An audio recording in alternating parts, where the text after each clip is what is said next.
세상의 반도체가 그야말로 발길에 채일 정도로 많이 나올 거라고 저는 봐요. 왜냐하면 미국에도 벌써 몇 개를 만들고 있고 일본에도 반도체 공장 만들지 또 유럽에서도 반도체 공장 만들지 그 반도체 공장들이 없었잖아요. 다 문 닫았던 데에서 새로 반도체 공장들을 만들고 있는 거거든요. 네, 그럼 그게 다 팔릴 거냐? 네, 안녕하세요. 오늘은 서강대학교 경제대학원 김정호 교수님 모시고 이야기 나눠보도록 하겠습니다. 네, 저의 이름은 김정호라고 하고요. 서강대 경제대학원에서 강의를 하고 있습니다. 또 김정호의 경제TV라고 하는 제 개인 채널을 운영을 하고 있고요. 글로벌 경제의 흐름에 대해서 관심이 많습니다.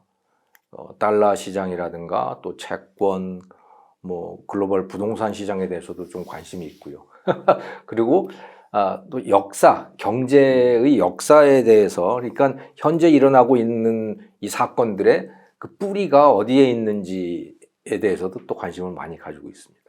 네. 안 그래도 교수님 채널을 보면은 네. 경제사 이런 네. 콘텐츠가 올라와서 또 재밌게 잘 보고 네, 있습니다. 고맙습니다. 네, 산업에 대해서 네. 교수님의 고견을 여쭙고자 하는데요. 크게는 좀 반도체 그리고 요즘 핫한 2차 전지 네, 이렇게 여쭙고 싶습니다. 먼저 이제 한국 경제 관련해서 반도체 수출이 좀 급감하고 있고 무역 수지 적자도 1년 넘게 지속되고 있는데 네. 한국 경제가 이대로 좀 괜찮은지 반도체가 좀 주도하고 있었는데 네. 객관적 데이터를 보면요. 사실 그 지금까지 역사적으로 쭉 보면 무역 적자가 문제가 되지는 않아요. 그 자체가 문제는 아닙니다. 그러니까 수출이 많으냐, 수입이 많으냐라고 하는 것은 수출도 돈이 남기 때문에 수출을 하는 거고 수입도 돈이 남기 때문에 수입을 하는 것이기 때문에 어느 쪽이 더 많다라고 하는 것이 문제가 되지는 않아요. 근데 지금 현재 나타나고 있는 상황은 이게 그냥 일시적으로 수입이 수출보다 더 많아졌나 또는 수출이 수입보다 줄어들게 됐나라고 하는 이 일시적인 현상인가 하는 데 대해서 좀 의문이 드는 부분이 있는 거죠. 그게 좀 걱정인 거죠. 이게 그 시가총액을 그러니까 그 기업들의 시가총액을 기준으로 해서 전 세계 500대 기업을 쭉 순서를 정해보면 우리나라 기업 중에 500대 기업에 들어가는 곳이 삼성전자하고 SK하이닉스 두 군데예요. 네, 이게 2019년부터 그렇게 됐습니다. 그런데 2010년에는 그게 얼마였냐면 9군데였어요. 그게 두 군데로 확 줄어든 거예요. 그런데 또 다른 지표가 있는데 그게 포춘 500대 기업입니다. 포춘 500대 기업에는 우리나라 기업이 16개가 있어요. 여전히. 자, 그럼 이게 뭐냐? 같은 500대 기업인데 왜 시가총액은 2개만 남았고 포춘 500대 기업에는 아직도 16개가 있느냐? 이거는요, 현재와 미래를 보여주는 겁니다. 우리나라가 기업들이 현재의 상태, 현재의 매출액 같은 걸로 보면 빵빵하다. 그래도 예, 이게 그러니까 우리나라의 주력 산업들이고 주력 기업들인 거죠. 그런데 시가총액이라고 하는 것은, 즉 주가라고 하는 것은 현재보다도 미래를 반영을 하잖아요. 그래서 테슬라가 그렇게 비싼 거 아닙니까? 돈도 한 푼도 못 버는 회사가. 이게 다 미래 가치거든요. 그런데 미래 가치로 보면 한국 기업이 형편없는 거예요. 다 빠져버린 겁니다, 그게. 지난 한 20년 동안에 다 그 랭킹에서 빠졌어요. 그렇다는 얘기는 미래가 없다는 이야기인 것이고, 그게 참 걱정인 거죠. 그래서 우리가 잘 나갔는데, 그래서 국민소득이 1인당 3만 달러까지 왔는데, 앞으로는 그럴 것 같지 않다. 라고 하는 데가 지금 걱정인 거고, 이 무역 적자라고 하는 것이 그런 추세가 시작되는 신호탄이 아닌가 하는 그 걱정이 드는 겁니다. 네. 결정적으로 무역 적자가 난 이유는 반도체 수출이 줄었기 때문이고, 석유라든가 가스의 가격이 올라서 그 수입액이 늘었기 때문인데, 이게 어쩌면 단순히 그런 문제가 아니고 그냥 큰 한국의 주력 산업들이 쇠퇴해 가는 그 큰 흐름의 신호탄이 아닌가 하는 그런 걱정이 드는 거죠.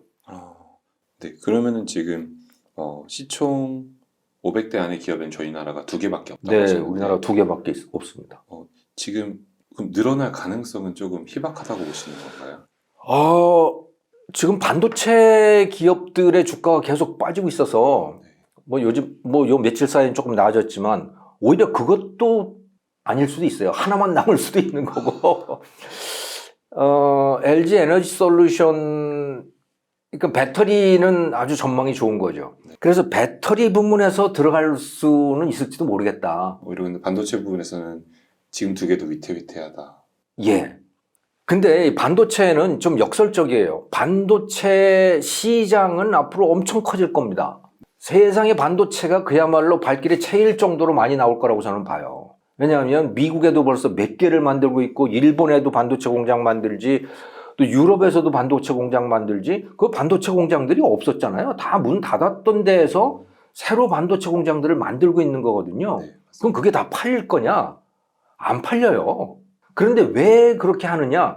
반도체라고 하는 게 중요하기 때문에 전략 물자로 생산을 하는 겁니다. 지금까지는 반도체가 하나의 상품이었던 거죠. 그래서 돈이 남는 곳에서 생산을 한 거예요. 그게 우리나라하고 대만이었던 겁니다. 네. 일본과 미국에서는 반도체 설계라든가 뭐 이 장비 같은 거는 그거는 돈이 남지만 실제 공장 생산 라인에서 반도체를 생산하는 것은 돈이 안 남았던 거예요. 그래서 다 그게 한국으로 왔고 대만으로 간 거죠. 네. 그런데 이게 코로나를 겪으면서 또 미국과 중국이 갈등을 하면서 나라들마다 이거 반도체 공장은 국내에 둬야겠구나라고 하는 필요를 강하게 느낀 것이고, 그래서 돈이 안 남더라도 정부가 보조금을 줘서 다 각 나라마다 반도체 공장을 만들고 있거든요. 거대한 공장들을. 거기서 물건들이 쏟아져 나오면요, 감당할 수 없는 수준이 됩니다. 네. 그러니까 세상에는 반도체가 널리고 깔릴 거예요. 하지만 그 반도체를 만드는 기업들은 죽을 맛이 되는 거죠. 값이 형편없어지니까. 돈이 안 남는 거죠. 그러니까 정부가 보조금을 줘서 그것을 유지하고자 하는 건데, 한국은 보조금도 안 주잖아요, 거기에 대해서. 네. 삼성에다가 SK에다가 무슨 보조금을 주냐?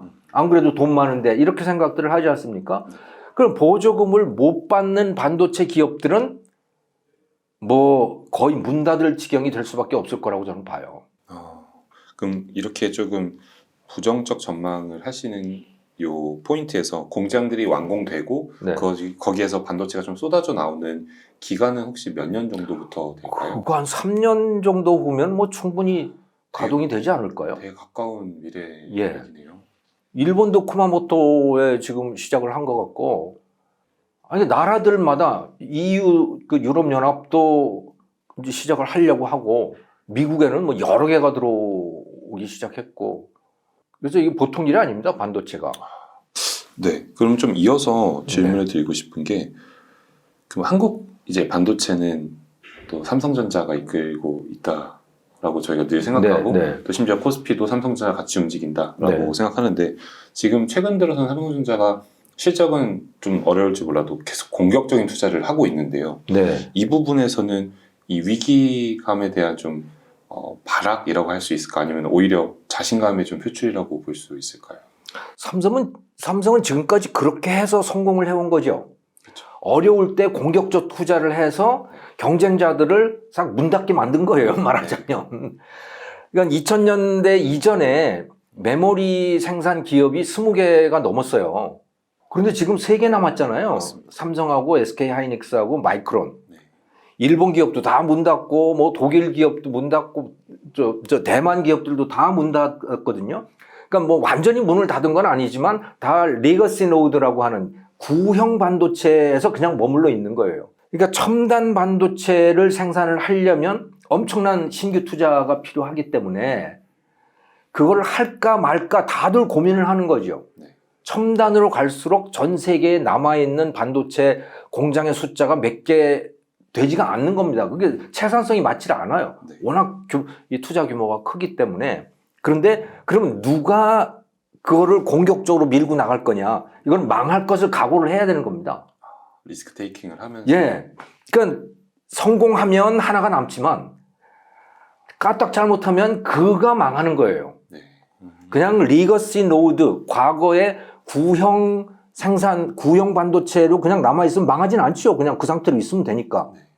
근데 신형에다가 더 첨단 미세 공정으로 투자를 하게 되면 이거는 사운을 거는 거죠. 네. 근데 삼성은 지금까지 그렇게 계속 했고 그것이 성공을 해온 겁니다. 이번에도 그렇게 하고 있는 거예요. 자, 그러면 마이크론이 문을 닫을 거냐? 네. SK 하이닉스가 문을 닫을 거냐? 글쎄요. SK 하이닉스는 모르겠어요. 마이크론은 문 안 닫을 거예요. 네. 왜냐, 미국 정부가 보조해 주거든요. 그러니까 삼성도 지금 굉장히 두려울 거예요. 성공을 하면 하나가 남지만 성공 못하면 내가 먼저 망가지게 되는 거죠. 네. 그게 바로 치킨 게임의 본질 아닙니까? 그러면은 네. 지금 공격적인 투자를 함에 있어서 투자자 입장에서는 역시 삼성전자 말씀하셨던 대로 과거에 그랬던 경력이 있으니까 이번에도 퀀텀 점프 할 거다라고. 네, 이번에도 성공할 거다라고 하는 건데 이번에는 좀 다른 것이 정부 보조금이 있는 것이 다른 겁니다. 백이 누가 있냐 없냐. 예, 돈이 안 남아도 한다. 마이크론이든 일본이든 돈이 안 남아도 한다는 거예요. 이게 왜냐하면 다 전략 물자로 생각을 하고 공장들을 짓고 있기 때문에 그러는 거죠. 그러면 생각보다 지금의 이 공격적인 투자가 향후 주가에 긍정적인 영향을 끼칠지는 미지수이겠네요. 저는 정말 미지수라고 봐요. 지금까지는 성공해 왔지만 이번에도 그럴 것인가? 뭐 요즘의 문제는 특히 퍼스널 컴퓨터 PC의 판매 대수가 확 줄어들어서 코로나가 끝나가면서 그러면서 인텔의 그 CPU도 안 팔리고 또 그거 같이 맞물려 있는 게 메모리도 같이 안 팔리는 거예요. 지금 그게 가장 큰 이유 아니겠습니까? 네. 그런데 요것은 이 사이클은 어쩌면 지나갈지도 모른다. 하지만 정말 큰 거는 세상에 반도체가 넘쳐날 거라는 거죠. 정부 보조금을 받은 반도체들이. 가격 경쟁이 떨어지니까. 한국 기업들은 못 받는 거죠. 아니면 미국에 있는 삼성전자의 공장, 미국에 있는 SK 하이닉스 공장은 보조금을 받을 수 있죠. 네. 근데 이제 그렇게 되면 그들이 중국에 갖고 있는 시안의 낸드 플래시 공장, 또 SK가 갖고 있는 우시 뭐 이런데 그 D램과 낸드 플래시를 중국에 또 갖고 있잖아요. 거기는 투자를 또 못하게 돼 있거든요. 네. 미국서 보조금을 받게 되면. 그러니까 이래저래 정말 머리가 아플 겁니다. 과거와는 굉장히 그러니까 경쟁의 지형 자체가 달라져 있는 거죠. 정부가 끼어 있기 때문에 여기야. 만약에 지금은 좀 어렵다 미지수라고 말씀하셨는데 이번에도 삼성전자가 그러면 한 번 더 퀀텀 점프할 수 있는 포인트가 되려면 어떠한 전제 조건들이 좀 들어가야 되나요? 이미 그럼 그 전제 조건들은 안 좋은 걸로 깔려 있는 걸까요? 전제 조건은 미국 정부가 보조금을 주지 않는다. 그럼 근데 계속 주고 있잖아요. 지금 칩스 액트라고 하는 게 아예 법으로 딱 만들어져 있지 않습니까? 그걸 어떻게 하겠어요? 다만 미국은 그나마도 미국 기업한테만 주는 게 아니고 미국에 투자하는 기업들한테는 다 같이 주겠다라고 하는 그런 이제 조건이 달려 있는 것인데, 근데 불리하게도 중국에 투자를 해서는 안 된다라고 하는 게 또 같이 달려 있지 않나요? 그 가드레일 조항이라고 하는 게. 그거 참 어떻게 생각해 보면 인텔이 미리 그것을 알지 않았을까? 이런 구도를. 그래서 중국에 갖고 있는 낸드 플래시 공장을 SK한테 넘겨버렸잖아요. 네. 미리 알고 그런 거 아닐까? 자기들이 그런 이 정책의 구도를 이미 다 만들고 있는 상황에서 넘겨버린 거 아닌가 하는 뭐 그런 추측도 하게 돼요. 뭐 그건 뭐 음모론이기 때문에 합리적 의심. 네, 그냥 의심일 뿐이지만 어떤 증거도 없고요 거기는. 네. 이렇게 삼성전자의 얘기까지 좀 해주셨는데 좀 이어서는 2차 전지 얘기도 좀 연결해서 네. 여쭤보고 싶습니다. 2차 전지가 굉장히 뜨겁고 지금 개인 투자자분들도 많이 참여를 하고 계신데 현재 2022년도부터 23년도 이렇게 지금 유독 각광받는 이유가 혹시 어떤 게 있을까요?